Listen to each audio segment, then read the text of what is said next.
working as a janitor at a mental hospital for the first time. But on his first day, he met a girl who was fresh and unique. Unfortunately, the girl was actually a patient receiving treatment, so he could only turn away in disappointment. Little did the janitor know, this barefoot girl would completely change his life. After work that night, Jay happened to pass by a ward when he suddenly heard the girl's cries for help.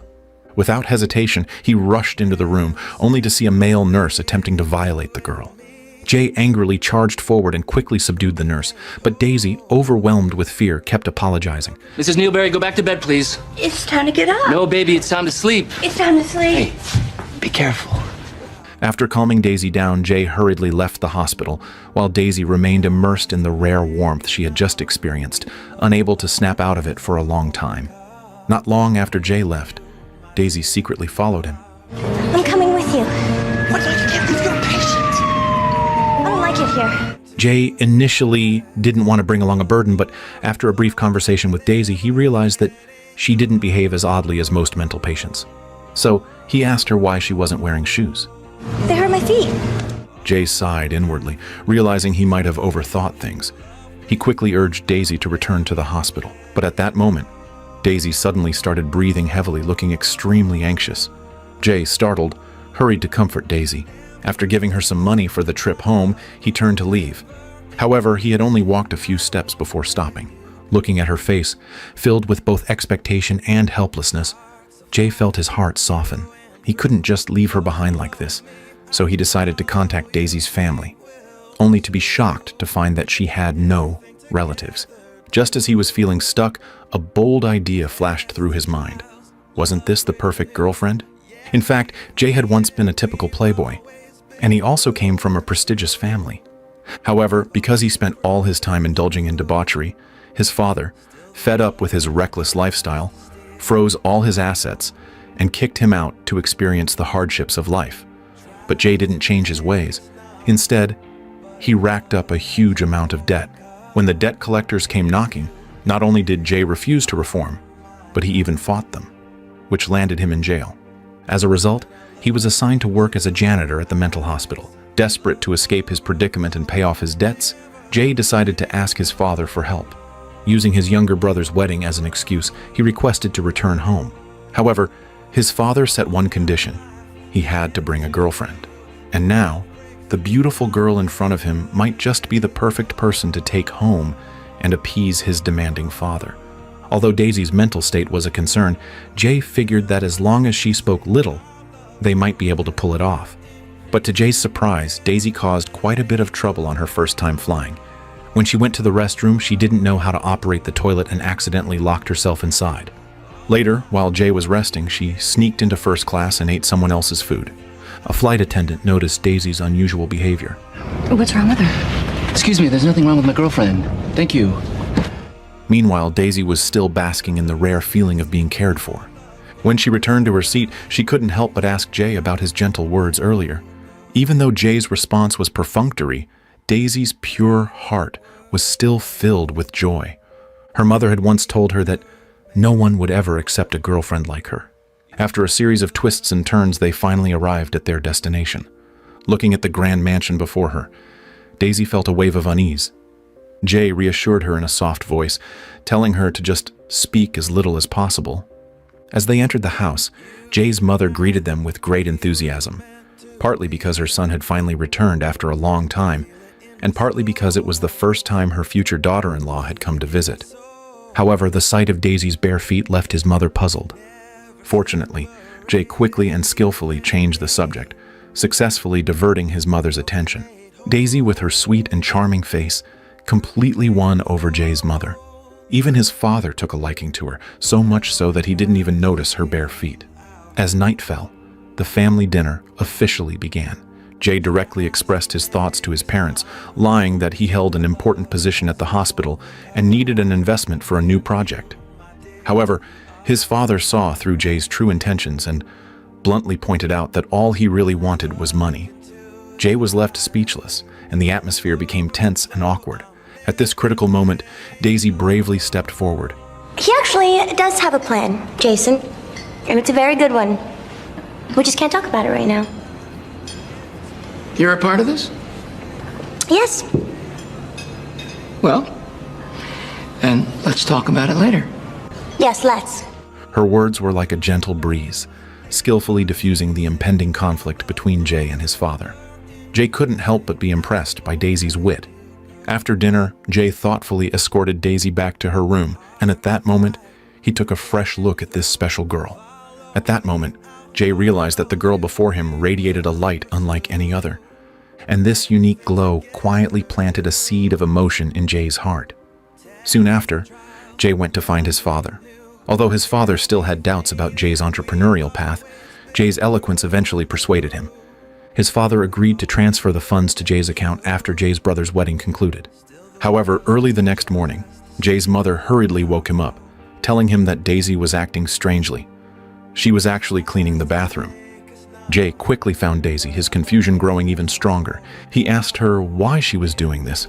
My mother said that this is how you earn love. Oh, I thought you didn't have any family. My mother is dead. Because I killed her. Jay stared at Daisy in disbelief. How could such a pure and innocent girl do something like this? Yet, in her eyes, he couldn't find a single trace of deceit. Even as his brother's wedding was about to begin, Jay still couldn't calm his emotions. But in the next second, Daisy's figure immediately caught his attention. Her golden gown shimmered like the morning sun, elegant and radiant. Her fresh and delicate makeup was as pure and translucent as dewdrops. At that moment, Jay was deeply moved by Daisy's unparalleled beauty. That beauty, like a warm current, slowly melted his heart. The wedding officially began, and a little girl was scattering flower petals for the newlyweds. But suddenly, Daisy stood up. Amidst the stunned gazes, she began picking up the petals from the ground one by one. You're dropping it. What's the point? Noticing this, Jay quickly stepped forward, gently pulling Daisy back to her seat and patiently explaining the etiquette and customs of the wedding to her. However, Daisy's unusual behavior also caught Mr. Wheeler's attention. During the evening ball, while Jay was momentarily away, Mr. Wheeler gracefully approached Daisy and invited her to dance. As they moved in rhythm, he subtly but sharply inquired about the details of her relationship with Jay and Jay's current situation. Each of Mr. Wheeler's questions was like a sharp blade, making it increasingly difficult for Daisy to breathe. It wasn't until Daisy collapsed to the ground that Jay rushed in to take her away, but Mr. Wheeler followed closely behind. I'm a janitor in a mental hospital. It's part of my probation. She's a patient. That's perfect. Yeah, it's perfect. You keep it. Keep it! I gave that necklace to you! Jason, I want her to have it. But I gave it to you! It was an anniversary gift! Why do you give her alone? It doesn't matter. Leave it alone! Leave it alone, Dad! It doesn't matter. The truth is always cruel. It is like a sharp knife slicing through beautiful illusions, forcing people to face reality's harshness. If Jay and Daisy's relationship was exposed, their only future would be to part ways. Shortly after, Jay stole his father's treasured vintage RV. As they drove along, Daisy was like an explorer in a new world, curiously examining every detail inside the vehicle. To her, this journey felt like an adventure, an exciting trip. Yet, amid Daisy's innocent joy and anticipation, Jay's heart was filled with unease and worry. He had already been assigned to the mental hospital as a janitor because of his past mistakes. If he was now accused of abducting a mentally ill girl, he would surely be prosecuted and sent to prison. After much contemplation, Jay took Daisy to a public bus station. Handing her some money, he softly told her he needed to step away to make a phone call and asked her to wait there. Daisy sensed the underlying meaning in Jay's words, but she chose to trust him, believing he would not abandon her.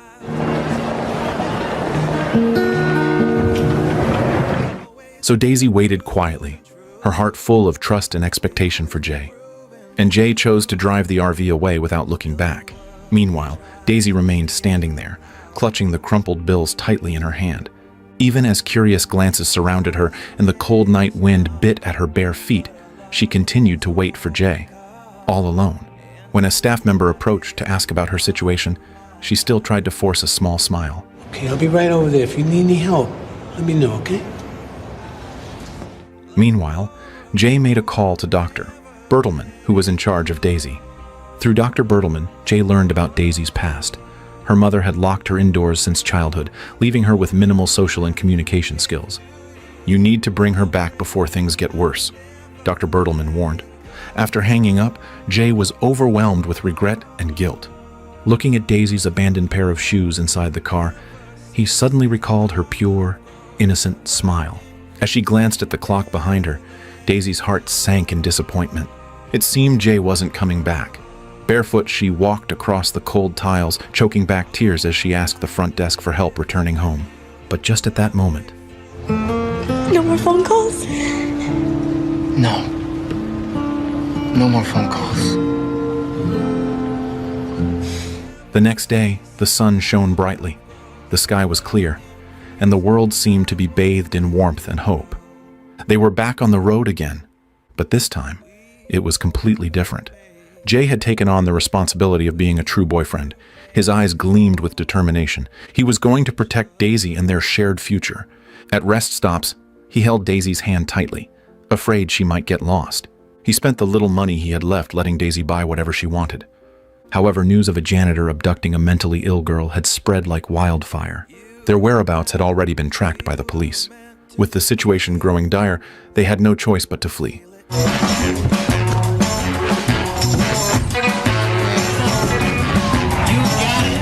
But Daisy was completely oblivious to the danger.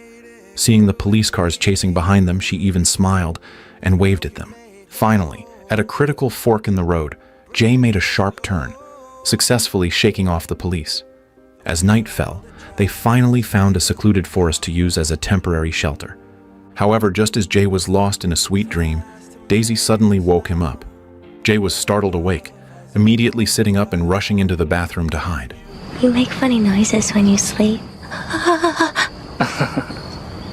And there's a cop outside.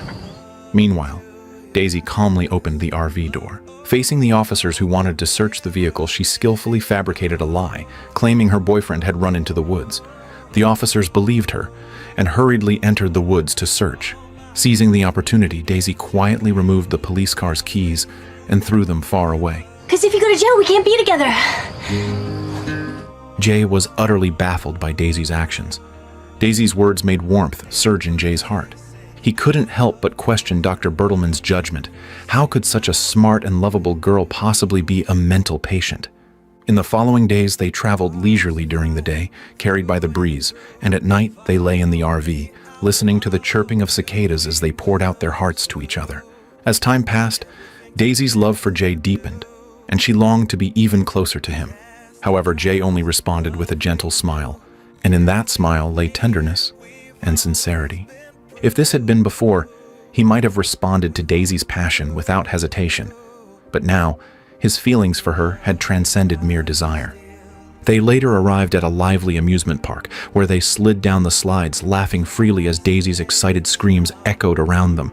They stood before the towering Ferris wheel, savoring delicious snacks that Daisy had never tried before. When they rode the carousel, it felt as if they had stepped into a fairy tale world. As the horses spun slowly, all worries and troubles seemed to vanish into the sky. After spending the day together, Daisy realized something profound. She could never leave Jay. She gazed at him with deep affection and told him that this was the most beautiful day of her life. Even the next day, she couldn't stop thinking about the happiness of yesterday. They continued driving down the open road. Daisy stared out the window at the passing scenery, her heart brimming with hope and anticipation for the future, as if she could see the radiant life they would build together. However, fate always seems to have a way of playing tricks on people. Jay received another call from Dr. Bertelman, who sternly warned him that he had to return Daisy to the hospital immediately, or face prison time. Left with no choice, Jay reluctantly agreed to take Daisy back, but his promise was overheard by Daisy, who stood behind him. She mistakenly believed that the man she had relied on all this time was about to abandon her. A wave of devastation overwhelmed her heart. She rushed back to the RV, started the engine, and as her tears fell like shattered pearls, she cried and accused Jay of betrayal. Daisy lost control of her emotions, and the RV sped up faster and faster until it crashed into a shipping container ahead. Luckily, Daisy was unharmed. Jay decided it was time to have a serious conversation with Daisy. Daisy slowly opened up about her past with her mother. She told Jay that for as long as she could remember, she had never stepped outside. Her mother always told her that staying inside was the safest option, but her mother often talked to herself and would suddenly scream for no reason, leaving Daisy confused and scared. Then, one night, her mother's screams echoed through the living room the entire night. When Daisy carefully stepped out of her room the next morning, she found her mother lying on the floor, lifeless. Hearing this, Jay felt as if he had woken from a dream. At last, the mystery in his heart unraveled. Daisy had never hurt anyone. She had always been a pure and innocent girl. The one who truly suffered from mental illness had been her mother all along. And Daisy had wrongly blamed herself for failing to save her. You didn't kill her. Why do I have to go back to the hospital then? I did want to take you back, but now I don't. I really don't. Am I gonna have to live at the hospital? I don't know. You're not gonna forget? I'm not gonna forget. Jay gently placed a kiss on Daisy's lips, and that kiss carried both Jay's deep love for her and the sorrow of farewell. Tears welled up in Daisy's eyes, tears of unwillingness, of reluctance to accept fate's cruelty. They gazed at each other, lost in the moment, as if the entire world had faded away, leaving only the two of them, deeply connected. Even though they didn't exchange words, the sorrow and determination in their eyes spoke more than 1,000 words ever could. In the end, Jay was sent to prison, but news of his imprisonment quickly reached his mother. She desperately pleaded with her husband to bail Jay out. However, her husband hesitated. Mrs. Wheeler, furious, confronted him. Her words struck deep into Mr. Wheeler's heart like a rushing current, stirring emotions he had long buried. In the end, he chose to step forward and arranged for Jay's bail. The moment Jay completed his release procedures, father and son locked eyes from a distance. In that instant, all the barriers between them dissolved, leaving only understanding and relief. Jay wasted no time. He rushed straight to the hospital to find Daisy, but Dr. Bertelman coldly turned him away. He even issued a stern warning. If Jay continued to cause trouble, he would end up right back in prison. But Jay refused to give up. Determined to see Daisy, he deliberately lay down on the train tracks in front of the police, feigning insanity. Just as expected, he was sent to the psychiatric hospital. But Dr. Bertelman saw through his act instantly and denied his admission without hesitation. Left with no other option, Jay revealed the truth about Daisy's mother. Dr. Bertelman was stunned. However, he couldn't simply take Jay's word for it. He needed a thorough investigation before making any decisions. Meanwhile, upon hearing that Jay had been admitted to the hospital, a strong impulse surged within Daisy. She was determined to find him. But the doctors refused to let her leave. After days of investigation, Dr. Bertelman made a shocking discovery. Daisy's mother had indeed suffered from schizophrenia and severe delusions. Since this condition had a genetic component, he needed to conduct a psychological evaluation of Daisy before determining whether she could be discharged from the hospital. A few days later, Dr. Bertelman sat down for an in-depth conversation with Daisy. He didn't ask directly about her mother. Instead, he asked about her feelings for Jay. Have you ever been in love before, Daisy? No. How do you know you love Mr. Wheeler? Have you ever been in love? I'd like to think so, yes. With who? I was married. You still love her.